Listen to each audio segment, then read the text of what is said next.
fleurs, c'est l'univers du bonheur. La vie Tao Tao, notre Tao Tao. Prenons garde aux petits ours pandas. Prenons garde aux petits ours pandas.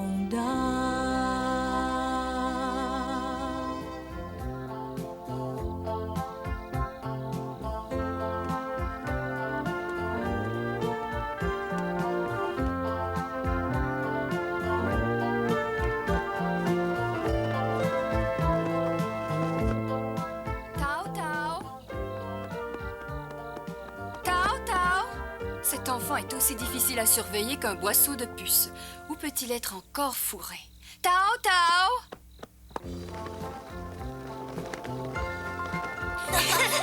Tao, que fais-tu ici? Viens donc. C'est toi, qu'est-ce que tu veux faire?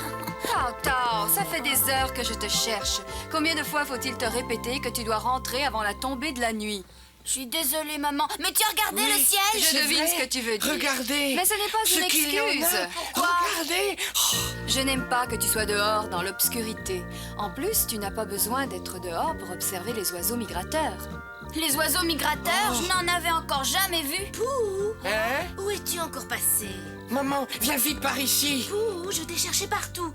Tu sais que tu dois rentrer à la maison avant la tombée de la nuit. Je sais, maman, mais as-tu vu ce qu'il y a dans le ciel? Oui, mais je ne sais pas si l'on doit s'en réjouir.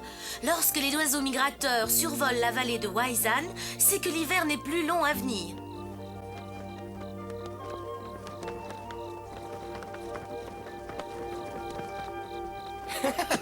Viens, Tao Tao, on va les suivre. On peut faire aussi bien que tu sais. Ils volent avec leurs ailes et moi j'ai de grandes oreilles qui me feront voler si je Mais moi m'entraîne. j'aurais beau remuer mes petites oreilles, je ne bougerai pas d'un pouce. Et descendez jusqu'ici, dites-nous vers où vous volez. On pourra peut-être vous rejoindre, on veut partir nous aussi. Et si on peut le faire, autant savoir. Bien sûr, nous ne serons jamais capables de voler, mais peut-être qu'on pourra les suivre en Je sais ce qu'on marchant. va faire, Tao Tao, je le sais. On va se tailler 2 becs dans des morceaux de bois et on nous prendra pour des oiseaux. Taisez-vous tous les deux, vous avez dit assez de bêtises maintenant. Et la vie des oiseaux migrateurs n'est pas aussi séduisante que vous le croyez. C'est une vie difficile. Oh non, c'est une vie merveilleuse, pleine d'aventures. Tao Tao. Oui. Maintenant, tu vas t'asseoir et écouter ce que j'ai à te dire. Je suis convaincue par ta façon de parler que tu n'as aucune idée de ce qu'est la vie des oiseaux migrateurs, et toi non plus, Pou. Les oiseaux migrateurs ne s'en vont pas de leur pays natal pour chercher l'aventure. Ils n'aiment pas partir. Eh bien, c'est plutôt difficile à comprendre. S'ils n'aiment pas partir, ils n'ont qu'à rester chez eux, c'est simple. Parce que... Ou plutôt, attendez, une histoire me revient en tête qui va vous expliquer ça clairement. Voulez-vous l'entendre? Vous pensez que vous allez rester éveillé? Il est assez tard, cependant, on fera une exception pour cette fois. En compensation, vous resterez au lit plus tard, demain matin. Très bien, maintenant faites très attention. On raconte qu'il n'y a pas très longtemps, il y avait derrière les montagnes une vallée merveilleuse où vivaient seulement des oiseaux. Dans cette vallée, il y avait des lacs, des rivières, des prairies, des fleurs, des bosquets et des forêts. Chaque oiseau pouvait y trouver exactement ce dont il avait besoin. Les oiseaux de cette vallée ne connaissaient ni la peur ni la faim. Aucun danger ne les menaçait. C'est bien pour cela que dans le monde des oiseaux, on parlait de cette vallée avec admiration. Viens, mon petit.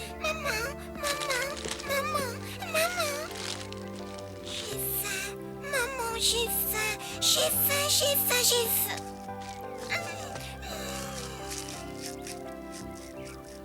Les oiseaux venaient de partout pour faire leur nid dans la vallée et pour y élever leurs petits. Aucun d'entre eux n'avait envie de partir de son plein gré. J'ai faim, j'ai faim, j'ai faim. J'ai faim, j'ai faim. Maman, j'ai faim, j'ai faim. Maman, j'ai faim. Les oiseaux vivaient heureux dans la vallée. Ils étaient contents de leur sort. Mais cet été-là, celui qui pensait être le plus heureux de tous, c'était le héron argenté. Il venait de se marier et sa jeune et très belle épouse couvait pour la première fois. Quel événement! Ma très chère, combien de temps devras-tu encore couver? Je sais que ça paraît long, mais je n'y peux rien. Patience. Si tu le désires, je reste à côté de toi et je te tiens compagnie, ainsi le temps te paraîtra moins long. Le héron argenté fit comme il avait dit et resta aux côtés de son épouse. Cela dura de longues heures et des jours interminables. Or, précisément cette année-là, tandis que l'épouse du héron argenté avait des petits pour la première fois, quelque chose de nouveau se produisit dans la vallée ensoleillée située derrière les montagnes. Le ciel se couvrit, d'épais nuages cachèrent le soleil et il commença à pleuvoir. La température devint de plus en plus basse. Il fit si froid que bientôt les gouttes de pluie devinrent de blancs flocons de neige. Cela ne s'était jamais produit. Les fleurs, les prés et les arbres furent recouverts d'un blanc manteau. Il fit si froid que le lac à son tour gela.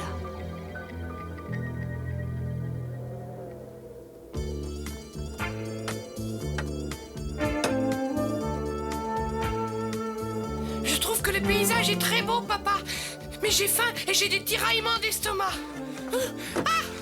Oh! Oh! La la la la la la la la la la la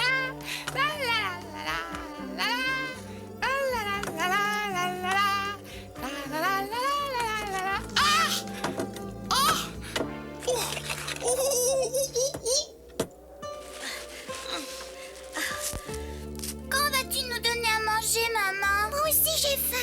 Oh, mes pauvres petits poussins chéris, vous me faites pitié. Voilà tout ce que maman a réussi à trouver. Ça ne suffit pas. Je peux en avaler davantage. C'est tout ce que j'ai. Oh, j'ai tellement faim, c'est terrible. Cette petite portion ne me rassasie pas. Je crains que cette année nos œufs ne donnent rien. Et cela est sûrement dû au froid. Nous n'y pouvons rien. Que va devenir notre vallée?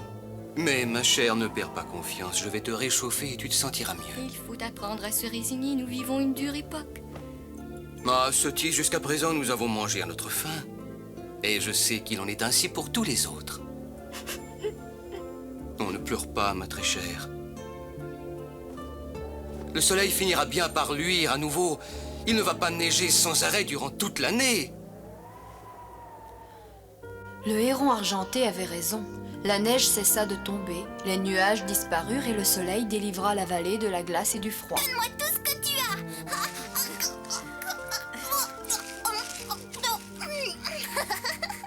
as. Les oiseaux furent soulagés de retrouver enfin de quoi manger.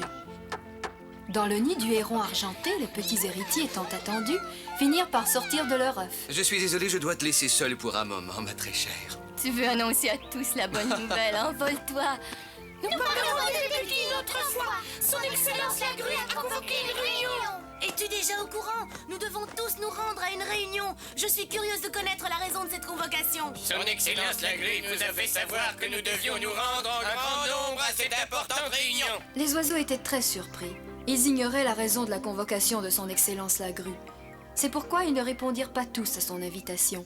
Mais il en vint un très grand nombre. Réunion, nous adressons nos félicitations au héron argenté.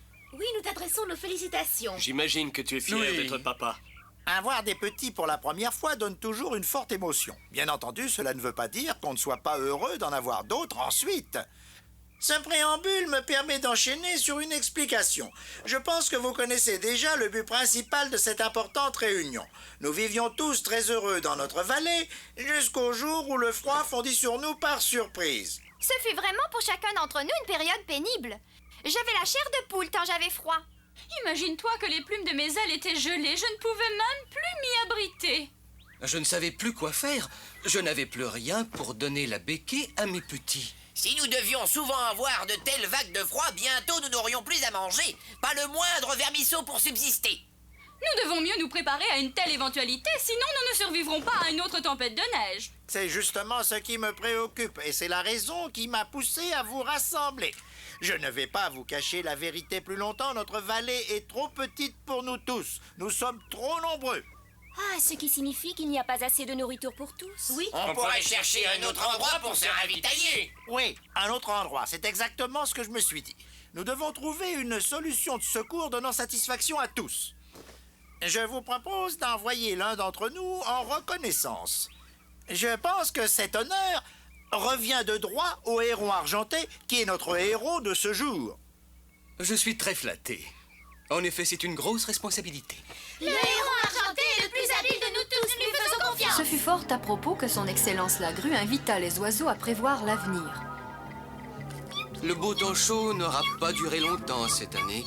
Voilà que reviennent d'épais nuages. Il fera bientôt froid. Cela ne me plaît guère de te voir partir avec ce mauvais temps. Le temps ne me dérange pas. Voici qu'il neige à nouveau. J'ai le cœur gros d'être obligé de partir, mais il s'agit de l'avenir de nos petits. Son Excellence a raison, il faut faire cet effort. Promets-moi de bien prendre soin de toi. Et tu le sais, mes pensées t'accompagnent. Au revoir, mes petits. Soyez bien sages et obéissez à votre mère.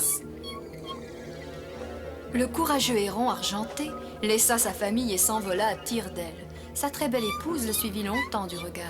Elle était infiniment triste, mais elle savait que c'était la seule solution. Le temps devenait de plus en plus mauvais.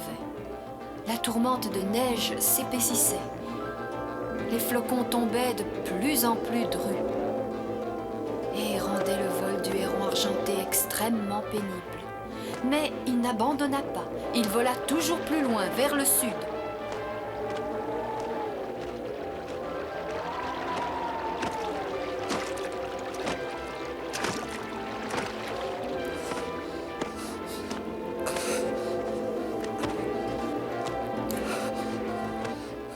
Je dois réussir. Je ne céderai pas. Je résisterai. Je ne me laisserai pas décourager. Chaque fois qu'il sentait diminuer ses forces, il pensait à ses petits. Cela lui donnait le courage de continuer sa course sans s'arrêter. Il vola plusieurs jours en direction du sud et ne perdit jamais confiance. Il savait qu'il trouverait. Je vois les étoiles, je reconnais les constellations, je sens la chaleur qui monte. Je suis certain que tout va s'arranger.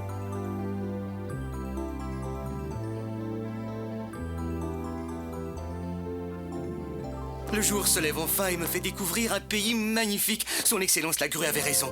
On doit pouvoir vivre ici en toute tranquillité. Le héron argenté en perdit le souffle. Il n'aurait jamais cru qu'un aussi beau pays puisse exister.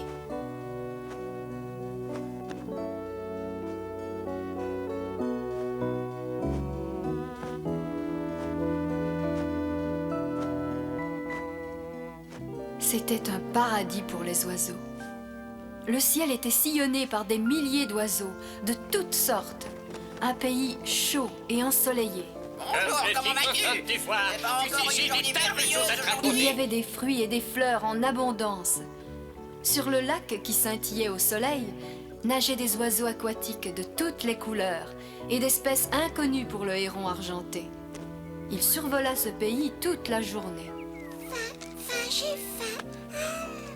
Encore. Il avait du mal à croire qu'il ne vivait pas un rêve, mais il comprenait qu'il venait de découvrir le pays qui convenait à ses amis de la vallée. Ils pourraient tous y mener une vie heureuse. As-tu remarqué ce nouveau qui vient d'arriver? S'établir chez nous. Que de poissons!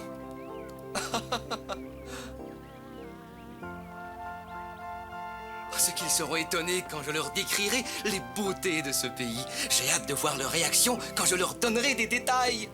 Le héron argenté déploya ses ailes et s'envola à toute vitesse vers la vallée des oiseaux. Il ne voulait pas perdre de temps. Il s'inquiétait pour sa famille et ses amis, car il savait qu'ils étaient en train de souffrir du froid. As-tu au moins quelque chose à nous donner à manger? Le lac est gelé, les champs sont recouverts de neige. Je ne sais plus où trouver de quoi vous nourrir. On ne peut pas vivre de l'air du temps et de belles paroles. Un peu de patience, votre père va revenir bientôt. Vous verrez, quand il sera là, tout s'arrangera. Votre père trouvera une solution.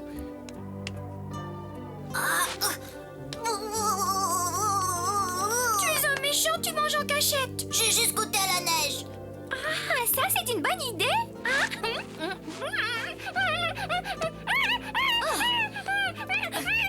Lâche vite ça. On ne va pas manger de la neige. Ça vous ferait mal aux intestins.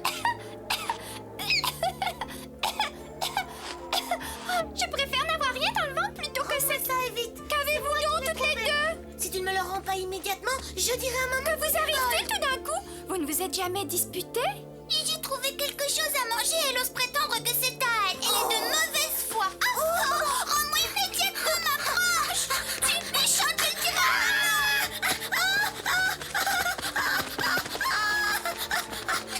Tu l'as bien mérité, c'est ta punition et voilà. Oh là là, je vais t'aider. Merci bien, je te donne ma branche. Que tu es généreuse. Je suis profondément touchée par ton geste. Au fond, si tu y tiens, nous pourrions la partager. Le froid s'incrustait, le soleil se montrait de temps à autre, mais ses rayons n'étaient pas assez puissants pour faire fondre la neige. Le héron argenté, en arrivant à proximité de sa vallée natale, comprit que la situation était grave pour ses amis et pour sa famille. Il songeait au beau pays qu'il venait de découvrir, mais la tristesse de la situation dans laquelle se trouvaient les siens l'emportait sur cette idée réconfortante. De la neige, de la glace, rien à manger et tant de becs affamés. Comme le monde est parfois mal partagé, que dois-je faire? Que faire? Dois-je le leur dire ou ne pas le leur dire? Si je le leur dis, ils vont tous s'envoler à tire-d'aile. Et là-bas, la nourriture ne sera plus assez abondante.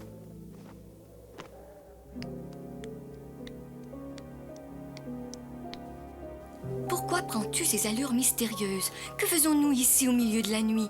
Ne pourrais-tu pas me parler chez nous, tranquillement? Je ne veux pas que les enfants puissent nous épier. Je crains qu'ils n'aillent raconter partout ce que je vais maintenant te confier. Que t'est-il arrivé? As-tu un problème? Pas du tout. Pourquoi ces questions?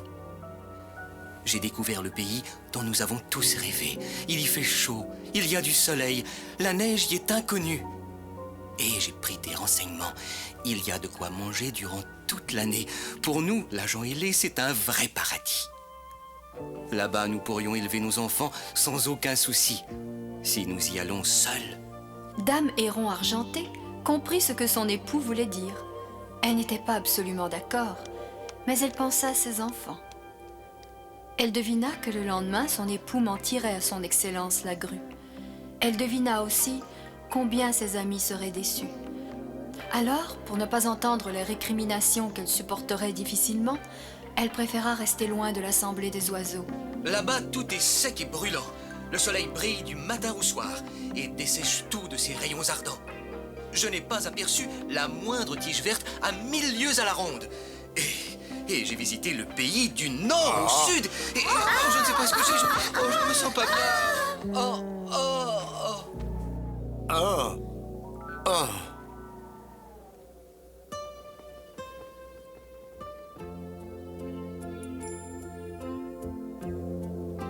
Le voyage a été trop long et trop fatigant. Le pauvre.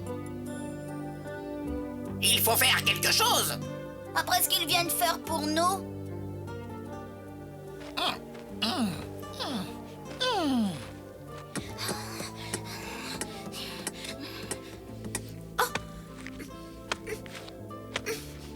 Là, j'en ai aperçu un. Regarde, mon cher, ce que nos amis t'ont apporté. Pourquoi sont-ils si gentils avec moi? Je ne l'ai pourtant pas mérité. Je me suis mal conduit envers eux, mais je vais réparer.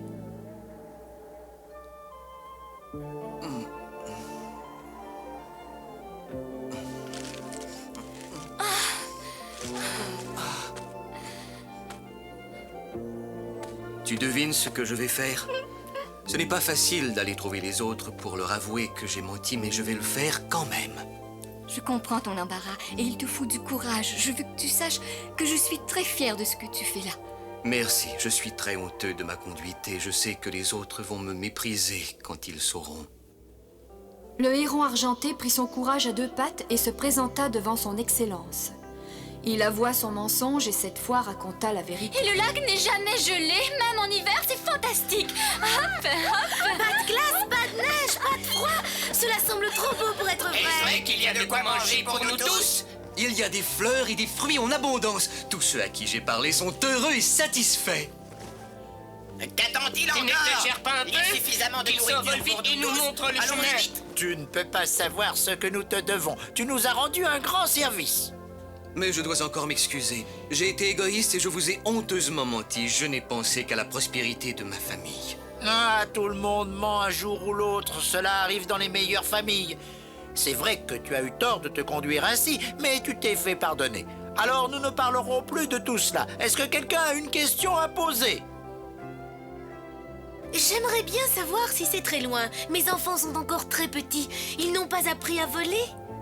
Oui, c'est un souci compréhensible et très normal. Si je compte bien, le héron argenté a été au total 6 semaines absent. Pendant ces 6 semaines, il a fait le voyage aller et retour. Donc ce pays merveilleux n'est pratiquement qu'à 3 semaines de vol d'ici. Il faudra cependant régler notre vitesse de vol sur celle des petits. Il ne faut pas les fatiguer. Et avant toute chose, prendre les routes les plus courtes. Vous ne devez pas oublier que j'ai perdu beaucoup de temps à lutter contre les tempêtes de neige. Très bien. Qui a envie de venir avec nous? Tu as entendu?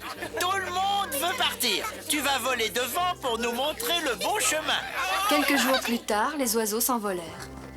Ils laissèrent leur vallée bien-aimée pour aller passer l'hiver dans un pays inconnu. En tête de la grande parade, le héron argenté volait avec sa famille. Il volait lentement et régulièrement pour que les jeunes oiseaux puissent suivre.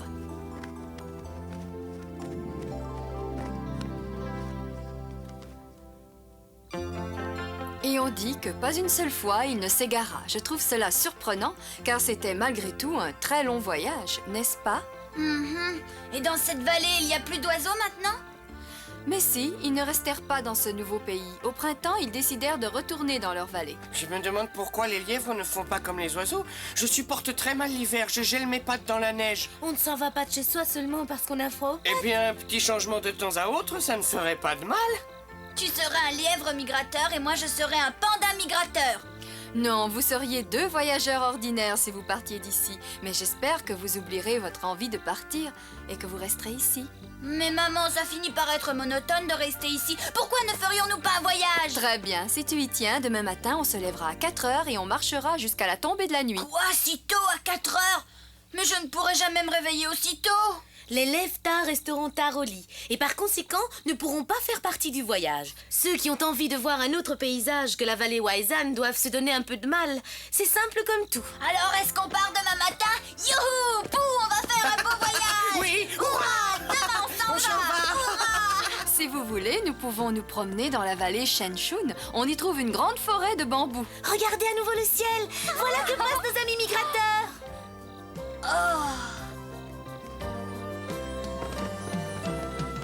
Au revoir, portez-vous bien et saluez les pays chauds de notre part. Au revoir!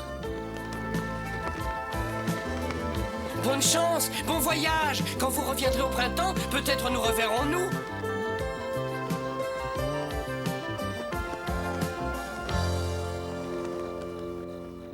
Quand les enfants me demanderont un nouveau conte, je leur parlerai de Bibi et de Boubou, les 2 petits poissons.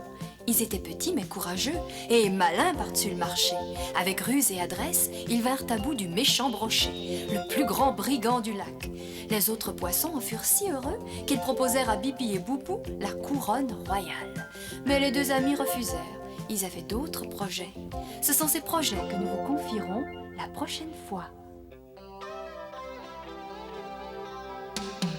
Dans le pays des grandes prairies et des cascades argentées, où tous les animaux sont beaux, là où les arbres sont si verts et grisants, le parfum des fleurs, c'est lui